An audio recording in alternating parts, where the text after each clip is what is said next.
সৃষ্টিতত্ত্বের যাহা অজ্ঞেয় ব্যাপার, তাহার সম্বন্ধে বিজয়া বড় বড় পণ্ডিতের মুখে অনেক আলোচনা, অনেক গবেষণা শুনিয়াছে। কিন্তু যে অংশটা তাহার জ্ঞেয়, সে কোথায় শুরু হইয়াছে, কি তাহার কার্য, কেমন তাহার আকৃতি প্রকৃতি, কি তাহার ইতিহাস, এমন দৃঢ় এবং সুস্পষ্ট ভাষায় বলিতে সে যে আর কখনো শুনিয়াছে তাহার মনে হইল না। যে যন্ত্রটাকে সে এইমাত্র ভাঙা বলিয়া উপহাস করিতেছিল, তাহারই সাহায্যে কি অপূর্ব এবং অদ্ভুত ব্যাপার না তাহার দৃষ্টিগোচর হইল। এই রোগা এবং খ্যাপাটে গোছের লোকটা যে ডাক্তারি পাশ করিয়াছে, ইহাই তো বিশ্বাস হইতে চায় না। কিন্তু শুধু তাহাই নয়, জীবিতদের সম্বন্ধে ইহার জ্ঞানের গভীরতা, ইহার বিশ্বাসের দৃঢ়তা, ইহার স্মরণ করিয়া রাখিবার অসামান্য শক্তির পরিচয়ে সে বিস্ময়ে স্তম্ভিত হইয়া গেল। অথচ সামান্য লোকের মতো ইহাকে রাগাইয়া দেওয়াও কত না সহজ। শেষাশেষি সে কতকবা শুনিতেছিল, কতকবা তাহার কানেও প্রবেশ করিতেছিল না, শুধু মুখপানে চাহিয়া চুপ করিয়া বসিয়াছিল। নিজের ঝোঁকে সে যখন নিজেই বকিয়া যাইতেছিল, শ্রোতাটি হয়তো তখন ইহার ত্যাগ, ইহার সততা, ইহা সরলতার কথা মনে মনে চিন্তা করিয়া স্নেহে, শ্রদ্ধায়, ভক্তিতে বিভোর হইয়া বসিয়াছিল। হঠাৎ এক সময় নরেনের চোখে পড়িয়া গেল যে সে মিথ্যা বকিয়া মরিতেছে। কহিল, আপনি কিছুই শুনছেন না। বিজয়া চকিত হইয়া বলিল, শুনছি বই কি। কি শুনলেন বলুন তো? বাহ, একদিনে বুঝি সবাই শিখতে পারে? নরেন হতাশ ভাবে কহিল, না, আপনার কিচ্ছু হবে না। আপনার মতো অন্যমনস্ক লোক আমি কোনো কালে দেখিনি।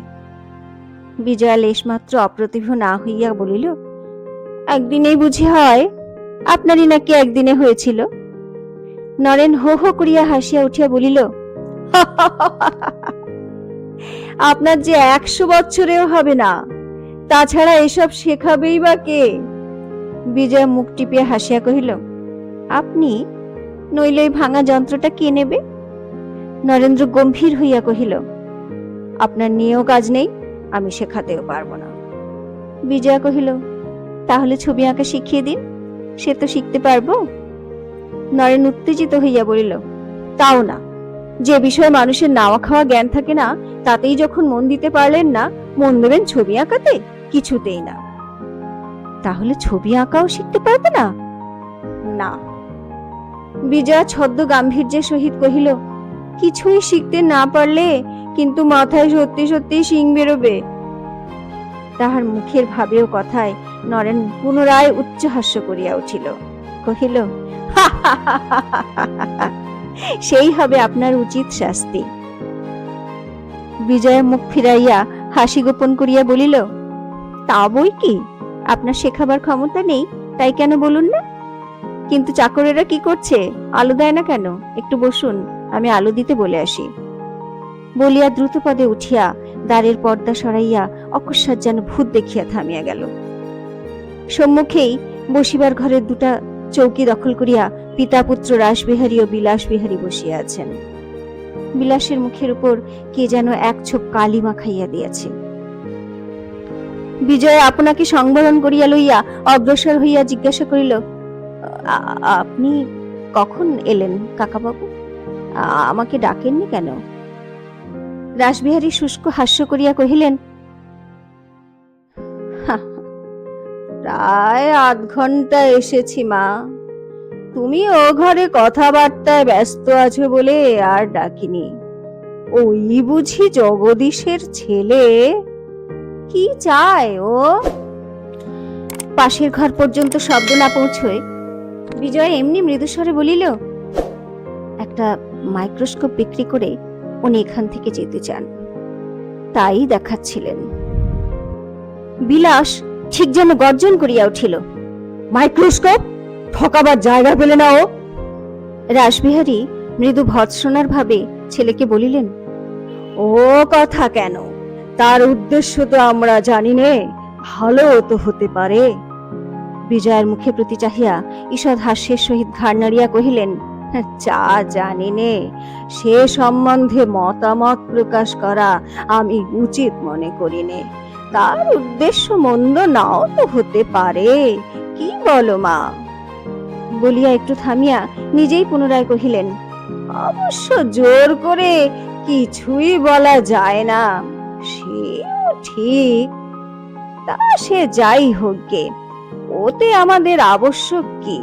দূরবীন হলেও না হয় কখনো কালে ভদ্রে ধরে টুরে দেখতে কাজে লাগতেও পারে। ও কে, কালীপদ? ও ঘরে আলো দিতে যাচ্ছিস? অমনি বাবুটিকে বলে দিস আমরা কিনতে পারবো না, তিনি যেতে পারেন। বিজয় ভয়ে ভয়ে বলিল, তাকে বলেছি আমি নেব। রাসবিহারী কিছু আশ্চর্য হইয়া কহিলেন, নেবে কেন? তার প্রয়োজন কি? বিজয় মৌন হইয়া রহিল। রাসবিহারী জিজ্ঞাসা করিলেন, উনি কত দাম চান? 200 টাকা। রাসবিহারী দুই ভ্রু প্রসারিত করিয়া কহিলেন, 200 টাকা চাই? বিলাস তাহলে নেহাত। কি বলো বিলাস? কলেজে তোমার এফএ ক্লাসে কেমিস্ট্রিতে তো এসব অনেক ঘাঁটাঘাঁটি করেছো, 200 টাকা একটা মাইক্রোস্কোপের দাম? কালীপদ, যা ওকে বলে দে এসব ফন্দি এখানে খাটবে না। কিন্তু যাহাকে বলিতে হইবে সে যে নিজের কানেই সমস্ত শুনিতেছে, তাহাতে লেশ মাত্র সন্দেহ নাই। কালীপদ যাইবার উপক্রম করিতেছে দেখিয়া বিজয়া তাহাকে শান্ত অথচ দৃঢ় কণ্ঠে বলিয়া দিল, তুমি শুধু আলো দিয়ে এসো গে, যা বলবার আমি নিজেই বলবো। বিলাস শ্লেষ করিয়া তাহার পিতাকে কহিল, কেন বাবা তুমি মিথ্যে অপমান হতে গেলে? ওর হয়তো এখনো কিছু দেখিয়ে নিতে বাকি আছে। রাসবিহারী কথা কহিলেন না, কিন্তু ক্রোধে বিজয়ার মুখ রাঙা হইয়া উঠিল। বিলাস তাহা লক্ষ্য করিয়াও বলিয়া ফেলিল, আমরাও অনেক রকম মাইক্রোস্কোপ দেখেছি বাবা, কিন্তু হো হো করে হাসবার বিষয় কখনো কোনোটার মধ্যে পাইনি। কাল খাওয়ানোর কথাও সে জানিতে পারিয়াছিল, আজ উচ্চহাস্য সে সকর্ণে শুনিয়াছিল। বিজয়ার আজিকার বেশভূষার পারিপাটটাও তাহার দৃষ্টি এড়ায় নাই। ঈর্ষার বিষে সে এমনি জ্বলিয়া মরিতেছিল যে তাহার আর দিক বিদিক জ্ঞান ছিল না। বিজয়া তাহার দিকে সম্পূর্ণ পিছন ফিরিয়া রাসবিহারীকে কহিল, আমার সঙ্গে কি আপনার কোনো বিশেষ কথা আছে কাকাবাবু? রাসবিহারী অলক্ষ্যে পুত্রের প্রতি একটা ক্রুদ্ধ কটাক্ষ হানিয়া স্নিগ্ধ কণ্ঠে বিজয়াকে কহিলেন, কথা আছে বই কি মা, কিন্তু তার জন্যে এত তাড়াতাড়ি কি? একটু থামিয়া কহিলেন, আর ভেবে দেখলাম ওকে কথা যখন দিয়েছ তখন যাই হোক সেটা নিতে হবে বই কি। 200 টাকা বেশি না কথাটার দাম বেশি? তা না হয় ওকে কাল একবার এসে টাকাটা নিয়ে যেতে বলে দিক না মা। বিজয় এ প্রশ্নের জবাব না দিয়া জিজ্ঞাসা করিল, আপনার সঙ্গে কি কাল কথা হতে পারে না কাকাবাবু?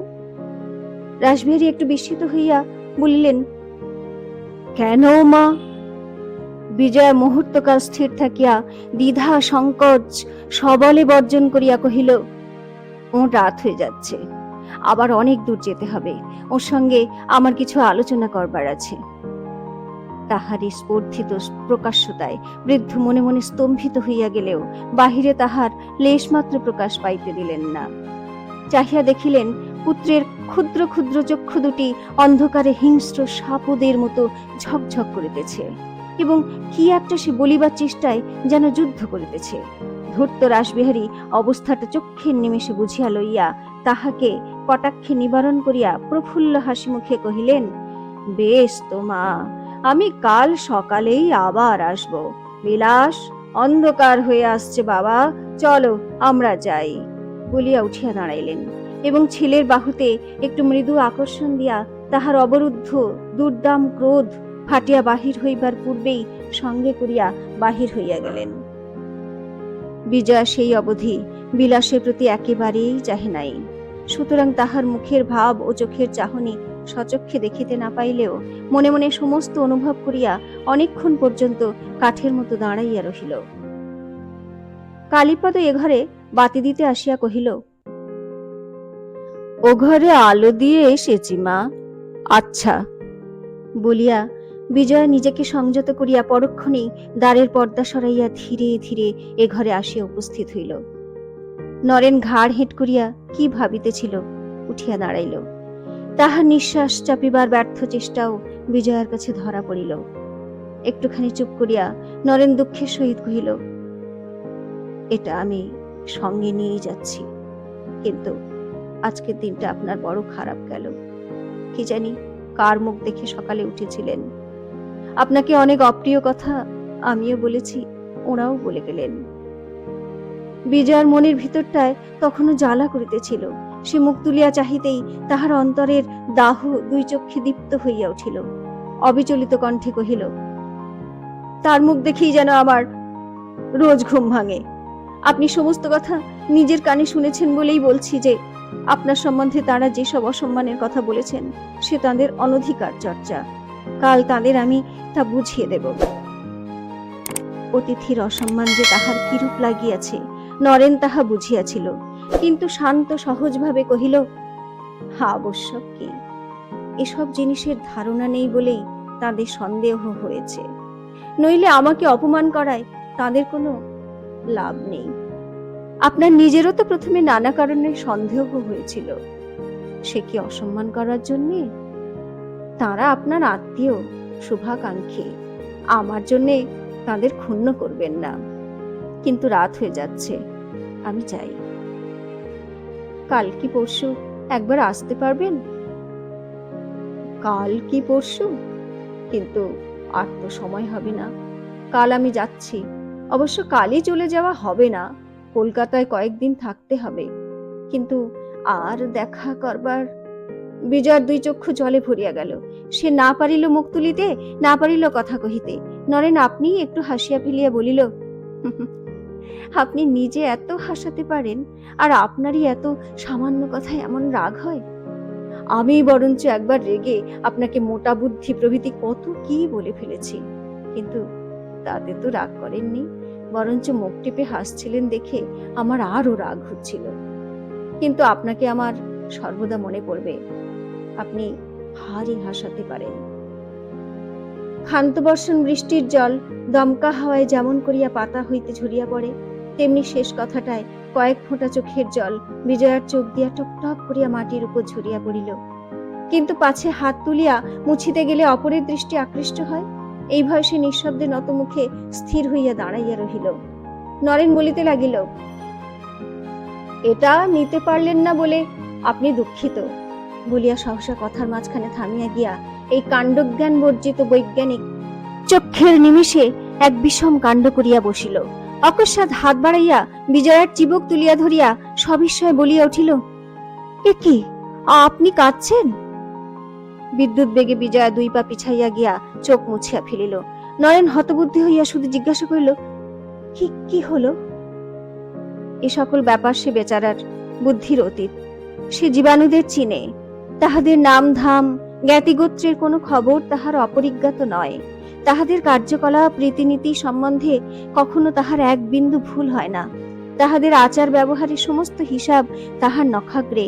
কিন্তু একি, যাহাকে নির্বোধ বলিয়া গালি দিলে লুকাইয়া হাসে, এবং শ্রদ্ধায় কৃতজ্ঞতায় তদ্গত হইয়া প্রশংসা করিলে কাঁদিয়া ভাসাইয়া দেয়, এমন অদ্ভুত প্রকৃতির জীবকে লইয়া সংসারের জ্ঞানী লোকের সহজ কারবার চলে কি করিয়া? সে খানিকক্ষণ স্তব্ধভাবে দাঁড়াইয়া থাকিয়া আস্তে আস্তে ব্যাগটা হাতে তুলিয়া লইতেই বিজয়া রুদ্ধ কণ্ঠে বলিয়া উঠিল, ওটা আমার, আপনি রেখে দিন।